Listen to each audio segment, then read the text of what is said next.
جیسے جیسے ہماری عمر بڑھتی ہے ہم خود کو کمزور محسوس کرنے لگتے ہیں اور خود کو کئی بیماریوں میں پھنسا پاتے ہیں۔ حیران کن بات یہ ہے کہ ہم سب اسے عمر کا تقاضا سمجھ کر قبول کرتے ہیں، تو ہمیں بڑے ہونے کے باوجود خود کو فٹ رکھنے کے لیے کس چیز پر توجہ دینے کی ضرورت ہے؟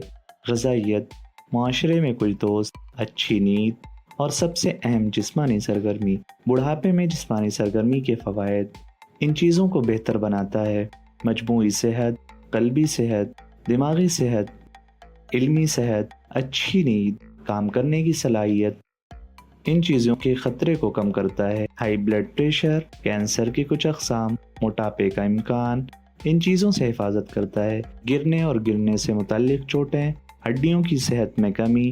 ورلڈ ہیلتھ آرگنائزیشن 65 سال سے زیادہ عمر کے لوگوں کے لیے تجویز کرتی ہے باقاعدگی سے جسمانی سرگرمی کرنا چاہیے، کم از کم 150 سے 300 منٹ کی درمیانی شدت والی جسمانی سرگرمی یعنی چلنا، ناچنا وغیرہ ہر روز کی جانی چاہیے، یا کم از کم 75 سے 150 منٹ کی بھرپور جسمانی سرگرمی، تیراکی، رسی کودنا، دوڑنا وغیرہ۔ ہفتے میں 2 یا اس سے زیادہ دن اعتدال پسند یا زیادہ شدت کے ساتھ پٹھوں کو مضبوط کرنے والی سرگرمیاں بھی کرنا چاہیے۔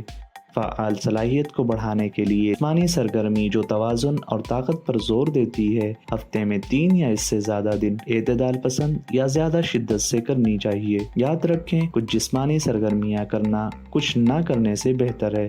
کسی کو تھوڑی مقدار میں جسمانی سرگرمی کرنے سے شروع کرنا چاہیے اور وقت کے ساتھ ساتھ تعدد، شدت اور مدت کو آہستہ آہستہ بڑھانا چاہیے۔